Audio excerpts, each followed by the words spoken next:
मेरे पास एक और प्लान है। रूही के ये कहते ही इश्की ने हैरान होते हुए पूछा, वो क्या है दी? इश्की का सवाल सुनकर रूही वहां से कहीं जाते हुए बोली, 1 मिनट। कुछ ही देर में रूही एक लिपस्टिक लेकर आई और मिशा को लगाने लगी। जल्द ही इश्की और रूही ने मिलकर मिशा का पूरा मेकअप कर दिया और फिर मेकअप पूरा होते ही रूही उसकी तरफ देखकर नजर उतारते हुए बोले, अब लग रही है ना तू दुल्हे की बहन। कुछ ही देर में इश्की, रूही और मिशा तीनों नीचे हॉल में आ चुके थे। आज पूरा सिंघानिया मैंशन लाइट से जगमगा रहा था। चारों तरफ सुंदर फूलों से डेकोरेशन किया हुए थी। हॉल के बीचों बीच मंडप बना हुआ था जिसमें बैठे पंडित जी शादी की तैयारियां कर रहे थे।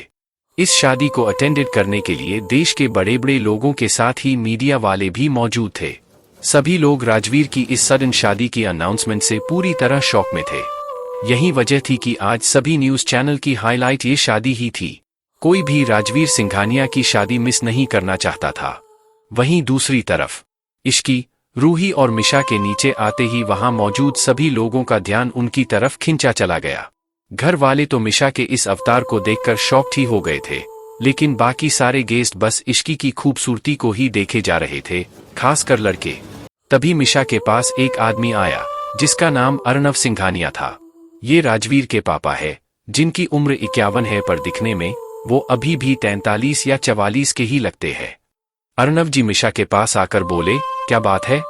मुझे तो लगा था आज तक मेरे 3 बेटे थे, पर आज पता चला मेरी एक और बहुत खूबसूरत बेटी भी है। अर्नव जी की ये बात सुनकर रूही हंसते हुए बोली, आपने सही कहा डैड, मैंने भी मीशी से यही कहा था। फिर सभी एक साथ हंसने लगे तो मिशा मुंह बनाते हुए बोली, हाँ हाँ हाँ, वेरी फनी डैड, यहाँ पर जोक मारने से अच्छा है आप जाकर अपने बेटे से पूछे कि उसे ये क्या शादी का भूत चढ़ा हुआ है, वो भी इस लिपस्टिक की दुकान से। मिशा की बात सुनकर अर्नव जी ने कहा, मेरा बेटा तुम्हारा भाई है, अगर तुमको इतनी ही प्रॉब्लम है इस शादी से तो तुम खुद क्यों नहीं पूछ लेती? मेरे कंधे पर बंदूक रखकर क्यों चला रही हो? मिशा ने तुरंत जवाब में कहा, जब आप उस डेविल के फादर होकर भी उनके सामने कुछ नहीं कह पाते तो मैं तो क्या ही बोल लूंगी। इस पर अर्नव जी थोड़ा सा स्माइल करते हुए बोले, इसलिए चुपचाप ये शादी एंजॉय करो। वैसे इस सब में सारी गलती मेरे पापा की है, उन्होंने बिल्कुल अपनी तरह बना दिया है राजवीर को। अर्नव जी की बात पर मिशा ने अग्री होते हुए कहा, हाँ, और वो खुद तो ऊपर चले गए और हमें छोड़ गए भुगतने के लिए। वहीं दूसरी तरफ राजवीर के रूम में राजवीर अपने रूम में दूल्हे के गेटअप में पूरी तरह तैयार था। उसने आज गोल्डन कॉलर का कुर्ता पहना हुआ था और उसके सिर पर सेहरा भी था जिसमें सुंदर सा डायमंड ब्रोच लगा था। इस वक्त राजवीर के हाथ में कुछ पेपर्स थे और उसके सामने संजना के पापा खड़े थे जिनका नाम केशव दीवान था।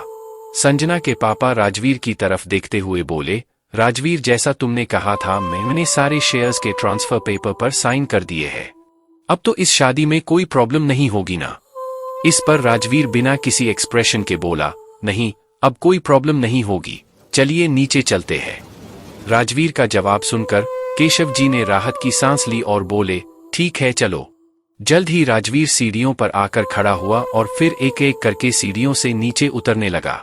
वहीं इस वक्त नीचे मौजूद सभी लोगों की नजरें सिर्फ राजवीर पर ही रुकी हुई थी। वो इस वक्त किसी राजकुमार से कम नहीं लग रहा था। उसे देखकर वहां मौजूद सभी लड़कियों की तो जैसे सांसें ही थम गई थी। तभी मिशा फुसफुसाकर रूही के कान में बोली, यार कुछ भी कह लो, भाई हैंडसम तो बहुत है, पता नहीं आज कितनी लड़कियों का दिल टूटने वाला है। मिशा की बात सुनकर रूही ने कहा, हाँ मिशी, बात तो तू ठीक कह रही है। वहीं मिशा और रूही के बगल में खड़ी इश्की भी इस वक्त एकटक राजवीर को ही देखते हुए मन ही मन बोली, दिखने में तो ये बिल्कुल सपनों के राजकुमार जैसे लगते हैं, लेकिन हकीकत में बिल्कुल डेविल है। दूसरी तरफ राजवीर नीचे आकर कुछ बिजनेसमैन से मिल ही रहा था कि तभी उसकी नजर इश्की पर पड़ी, जो इस वक्त बहुत ज्यादा प्यारी लग रही थी। राजवीर ने इश्की को बहुत प्यार से देखा और फिर तुरंत ही अपने असिस्टेंट को कुछ इशारा करके मंडप पर जाकर बैठ गया। कुछ ही देर में पंडित जी ने मंत्र पढ़ना शुरू कर दिया। संजना को भी मंडप में बुला लिया गया था। संजना की सभी दोस्त उसे अपने साथ लेकर आ रही थी। इस वक्त संजना ने रेड कलर का लहंगा पहना हुआ था जिसमें वो बहुत सुंदर लग रही थी। उसके चेहरे से स्माइल जाने का नाम ही नहीं ले रही थी। उसको देखकर मिशा इश्की से बोली, आज तो ये भी सुंदर लग रही है यार। इस पर इश्की ने मुस्कुराकर कहा, हाँ सुंदर तो लग रही है, और वैसे भी लड़की अपनी शादी वाले दिन ही सबसे ज्यादा सुंदर लगती है। तो मिशा बोली, पर जो भी हो तेरे से कम ही सुंदर है। इस पर इश्की ने स्टाइल मारते हुए कहा, अब मैं क्या करूं, अगर मैं परियों की तरह सुंदर हूं तो मिशा मुंह बनाते हुए बोली, बस कर, जब देखो खुद की तारीफ करती रहती है। और इश्की ने हंसकर कहा, शुरू किसने किया? तभी रूही उन दोनों को बीच में ही रोकते हुए बोली, अरे बस भी करो तुम दोनों, शादी देखो चुपचाप। अब तक संजना भी मंडप पर जाकर बैठ चुकी थी और धीरे धीरे रस्में आगे बढ़ने लगी कि तभी अचानक से वहां की सभी लाइट चली गई।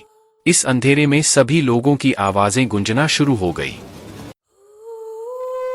इस पर मिशा कंफ्यूज सी होकर बोली, यार ये लाइट कैसे चली गई? तभी अर्णव जी ने तेज आवाज में ऑर्डर देते हुए कहा, कोई स्टाफ जाकर लाइट्स चेक करो। चारों तरफ हलचल का माहौल हो चुका था। तभी इस अंधेरे में एक प्रोजेक्टर की लाइट ने सबका ध्यान अपनी तरफ खींचा, जहां एक वीडियो प्ले हो रहा था। उस वीडियो में केशव जी के सभी काले कामों के सबूत फ्लैश हो रहे थे। ये देखकर सारे मीडिया वाले उसकी फोटो लेने लगे और सभी लोग शॉक्ड रह गए कि ये सब हो क्या रहा है। तभी केशव जी चिल्लाकर बोले, ये सब क्या बकवास चल रहा है यहाँ पर, बंद करो इसे। ये कहते ही उन्होंने आगे जाकर प्रोजेक्टर को नीचे फेंक दिया। इसी के साथ सारी लाइट्स ऑन हो गई और राजवीर चलकर उनके पास आकर खड़ा होते हुए बोला, तो कैसा लगा मेरा सरप्राइज? तुमने मुझे 48 घंटे दिए थे अपनी बेटी से शादी करने के लिए, और देखो इन 48 घंटे में मैंने तुम्हें सड़क पर ही नहीं बल्कि सलाखों के पीछे भी भेजने का इंतजाम भी कर दिया। तभी राजवीर ने चारों तरफ खड़े लोगों को एक नजर देखा और फिर से केशव जी की तरफ देखते हुए आगे कहा, अब देख लिया राजवीर सिंघानिया से उलझने का अंजाम। यहाँ मौजूद लोगों के साथ साथ पूरे देश ने ये देख लिया है कि किस तरह तुम इस देश को खोखला कर रहे हो। तो इसे कहते हैं जैसा हाल वैसा ही तमाचा। ये शादी तो सिर्फ बहाना था तुम्हें सबके सामने एक्सपोज करने का, ताकि ये सब लोग भी जान ले कि राजवीर से टकराने का अंजाम क्या होता है। ये बात राजवीर ने बहुत गुस्से में कही थी। तभी वहां पुलिस की पूरी टीम आ पहुंची और केशव को अरेस्ट कर लिया गया। सभी को समझ आ गया था कि ये शादी सिर्फ और सिर्फ केशव दीवान को रंगे हाथों पकड़ाने के लिए राजवीर का फेंका हुआ जाल था। ये सब देखकर इश्की ने हैरान होते हुए कहा, यार मिशा, ऐसा लग रहा है जैसे हम कोई मूवी का सीन देख रहे हैं। तो इस पर मिशा बोली, तू सही कह रही है यार, भाई कब क्या करते हैं कोई भी नहीं समझ सकता। इस पूरे ड्रामा के बाद सभी लोग वहां से जाने लगे। मीडिया वाले भी राजवीर से कुछ सवाल करके कुछ देर में वहां से जा चुके थे, लेकिन पंडित जी अब भी वहीं थे क्योंकि राजवीर ने उन्हें रुकने को कहा था। सबके जाने के बाद हॉल में अब सिर्फ घर वालों के साथ साथ इश्की और संजना ही बचे थे। जब संजना ने देखा कि अभी पंडित जी को रोका गया है तो उसे एक उम्मीद मिली थी कि अभी भी शायद राजवीर उससे शादी कर लेगा। तभी राजवीर की दादी ने उससे सवाल करते हुए कहा, राजवीर, यही सब करना था तो शादी का नाटक क्यों? इस पर राजवीर बोला, क्योंकि मुझे केशव दीवान के शेयर्स चाहिए थे जो वो मुझे शादी वाले दिन ही देने वाला था। तो दादी ने फिर से पूछा, लेकिन राजवीर, शादी का क्या? तुझे याद तो है ना कि तुझे आने वाले 2 दिनों में शादी तो करनी ही होगी, क्योंकि तेरे दादाजी ने वसीयत में लिखा है कि तुझे 30 से पहले भले शादी करनी है, नहीं तो ये सारी प्रॉपर्टी ट्रस्ट में चली जाएगी और फिर अब तो तू 2 दिन बाद 30 का भी हो जाएगा। इस पर राजवीर बोला, मैं कुछ नहीं भूला दादी, मेरी शादी आज और अभी होगी। राजवीर की बात सुनकर अर्णव जी ने कंफ्यूज होते हुए पूछा, तुम संजना से शादी करोगे? राजवीर ने साफ इनकार करते हुए कहा, नहीं। राजवीर का जवाब सुनकर सभी घर वाले कंफ्यूज हो गए, क्योंकि यहाँ पर मौजूद लोगों में से सिर्फ संजना ही थी जिससे राजवीर शादी कर सकता था।